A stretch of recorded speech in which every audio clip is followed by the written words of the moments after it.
નહેરુ નગરમાં થયેલા અકસ્માતનો મામલો એક્ટિવા ચાલકે બે યુવકના મોત નીપજ્યા. અકસ્માત સમયે રોહન સોની નામનો યુવક કાર ચલાવતો હતો.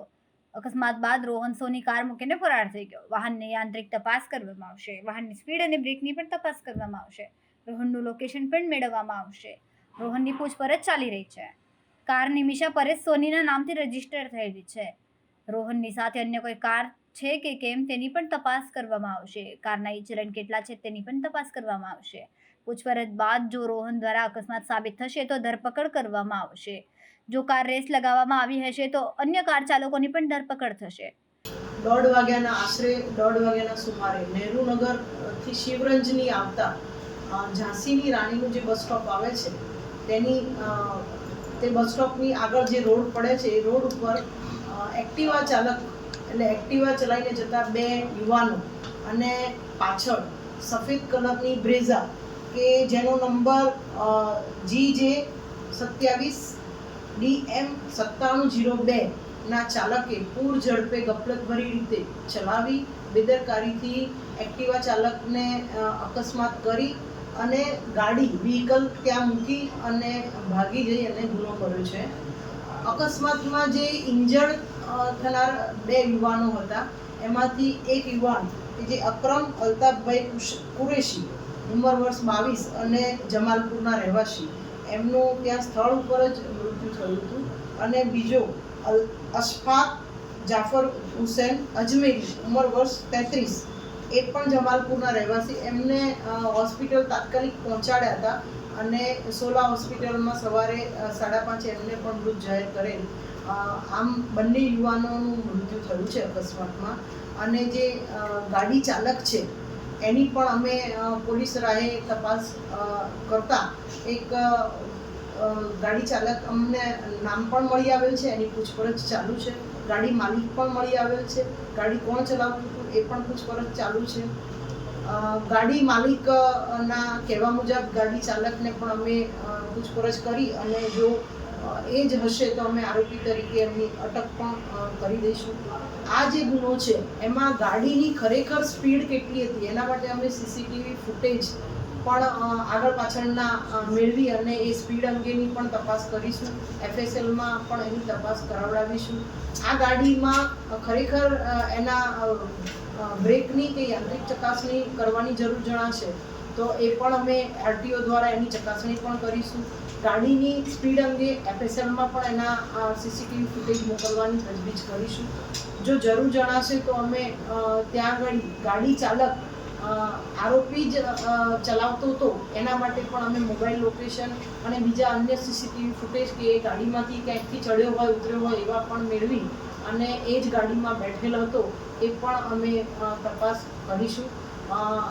આ અકસ્માતમાં જે બંને જણા મૃત્યુ પામ્યા છે એક્ટિવા ચાલક અને પાછળ બેસનાર, મારી આપના માધ્યમથી વિનંતી છે કે દરેક જણને પોતાના ડ્રાઇવિંગ પર કોન્ફિડન્સ હોય છે પણ ટુ વ્હીલરવાળા જો ખાસ હેલ્મેટ પહેરે તો પાછળથી ટક્કર મારનાર કે સામેથી એક્સિડન્ટ કરનાર વ્યક્તિ જ્યારે એક્ટિવા ચાલક કે પેડેસ્ટ્રિયનને પાડે છે ત્યારે એક્ટિવા ચાલક કે મોટરસાયકલ કે ટુ વ્હીલર ચાલકે જો હેલ્મેટ પહેર્યા નથી હોતા તો કદાચ એ મૃત્યુ સુધી પહોંચી શકે છે એવું અમને આ અકસ્માતમાં જણાવ્યું. કારણ કે બંને મૃત્યુ પામનાર બંને યુવાનોને માથામાં ઇન્જરી થઈ છે. જો એમણે હેલ્મેટ પહેર્યા હોત તો કદાચ મને એવું લાગે છે કે એ ઇન્જરી ઓછી થાય અને આપણે બચાવી શક્યા હોત. તો આપના માધ્યમથી આ પણ એક સંદેશો લોકોને જાય એવી વિનંતી. ગાડીના માલિક એક નિમિષાબેન પરેશકુમાર સોની કે જે માલિક છે અને ગાડી ચલાવનાર વ્યક્તિ રોહન પરેશકુમાર સોની એ કોલેજ કરે છે અને એ અમારા કહેવાય ને અમારી પૂછપરછમાં જ અત્યારે અમે લીધેલ છે અને એની પૂછપરછ બાદ એની અટક પણ કરીશું. સાહેબ ક્યાંના રહેવાસી છે અને ક્યાંક ને ક્યાંક એવું પણ સામે આવ્યું છે કે એક જગ્યાએ બર્થડે સેલિબ્રેશન કર્યો હતો અને ત્યારબાદ 3 ગાડી વરના થાર અને અબ્રેઝા ત્રણેય ગાડીએ રેસ લગાવી હતી અને તેમાં અકસ્માત સર્જાયો છે.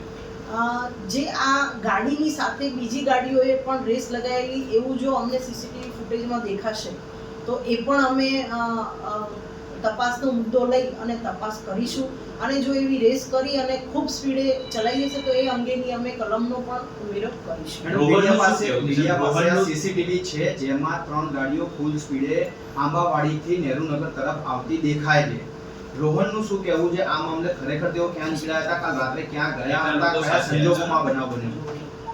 સીસીટીવી ફૂટેજ ઉપરથી અમે રોહનની આપે કહ્યું એ જ બાબતની પૂછપરછ કરી રહ્યા છે અને જો એમાં તથ્ય જણાશે તો એ જે ત્રણેય કાર જો રેસિંગ કરતી હશે અને ઓવર સ્પીડમાં હશે તો એના અંગે પણ અમે ગુનાની જે કલમનો ઉમેરો કરવાનો હશે એ અમે કરીશું. રોહન ક્યાં રહે છે અને ક્યાંથી આવતો હતો અને ક્યાં જતો હતો? ગઈકાલે ઘટના શું બની? હજી પૂછપરછ ચાલુ છે.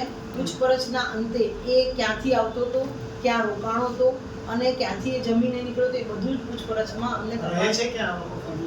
એ લોકો કાંકરિયાના રહેવાસી છે મણિનગર અને પૂછપરછ ચાલુ છે. જો પૂછપરછમાં આરોપી તરીકે એસ્ટાબ્લિશ થશે તો અમે એની અટક પણ હમણાં જ કરી દેવાના છીએ. એ પૂછપરછ તપાસનો મુદ્દો છે. પૂછપરછના અંતે એ તપાસ અમે કરી અને અમે તપાસના કેટલા લોકો હતા કારમાં સવાર? કારમાં રોહન પરેશકુમાર સોની એકલો જ ચલાવતો હતો એવું અત્યારે હાલ તો એનું કહેવું છે. કોઈ છોકરીની હાજરી ગાડીમાં હતી અંગે કોઈ તથ્ય હતા? હાલમાં તો એ એની સાથે ગાડીમાં કોઈ હતું નહીં એવું જણાવી રહ્યો છે.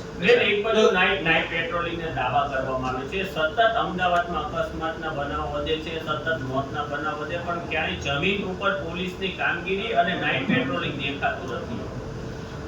અમદાવાદ શહેરના દરેક રસ્તાઓ ઉપર આમ તો જોવા જઈએ ને તો નાઇટમાં પણ આપણે 4 રસ્તાઓ ઉપર ને જાહેર સ્થળોએ પોઈન્ટ મૂકેલા છે અને ક્યાંક આપણી પેટ્રોલિંગમાં ગાડીઓ પણ ફરતી હોય છે.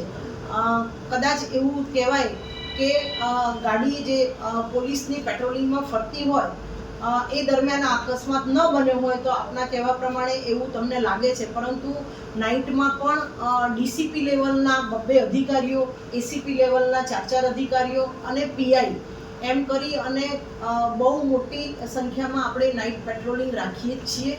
પણ એવું કદાચ થઈ શકે કે એ પેટ્રોલિંગ દરમિયાનની ગાડી નીકળી ગયા પછીનો બનાવ હોય તો તમે જે કહો છો એ પ્રમાણેનું તમને કદાચ તમારું મંતવ્ય હોઈ શકે, પરંતુ ગાડીઓ, પોલીસની ગાડીઓ સતત પેટ્રોલિંગ રાત્રે પણ કરતી હોય છે. સાહેબ, આને કઈ કલમો હેઠળ ગુનો દાખલ કરવામાં આવ્યો છે? આ ગુનો અમે અત્યારે હાલ ભારતીય ન્યાય સંહિતાની BNS 106, 281, 125A, 125B, 324(4) તથા MV એક્ટની 177, 184 અને 134B મુજબ દાખલ કર્યો છે. સાહેબ, આપને નથી લાગતું કે મનુષ્ય સહઅપરાધ વધનો ગુનો દાખલ કર્યો હતો ક્યાંક ને ક્યાંક એક દાખલારૂપ કાર્યવાહી થઈ હોત? આપણે જે કલમો દાખલ થઈ છે એ ક્યાંક ને ક્યાંક જામીન પાત્ર હોય? અકસ્માતના ગુનાની જે કલમો લગાડવાની જરૂરિયાત જણાતી હોય છે એ કલમો અમે લગાડી છે અને જો એમાં એવું જણાશે કે આમાં કદાચ વધારે ભારે કલમો પણ લગાડવાની જરૂર છે તો અમે પાછળથી એનો ઉમેરો પણ કરીશું. મેડમ, આ નંબર ઉપર ઓનલાઈન અનેક મેમો આવે છે જેમાં પોલીસ સાથે ઘર્ષણ આવે છે, ડાર્ક સ્પીડનો આવે છે, ઓવર સ્પીડનો આવે છે, આ બધા અનેક મેમો છે. આને લઈને પણ આપણે ક્લિયર કરશો, કેમ કે મેમો ઉપરથી લાગે છે કે અવારનવાર આવા કૃત્યો કરવા વ્યક્તિ અમે એ ગાડી જે નંબર છે એના પણ અમે ઈ ચલાણ કેટલા જનરેટ થયા છે એ પણ અમે તપાસ કરાવડાવીશું અને આ સિવાય પણ આની અંદર તપાસ દરમિયાન જે કંઈ મુદ્દા બહાર ઉપસી આવશે અને જે ગુનાને ઇફેક્ટ કરતા હશે એ અમે ગુનાના કામે એ તમામ મુદ્દાનો સમાવેશ કરીશું.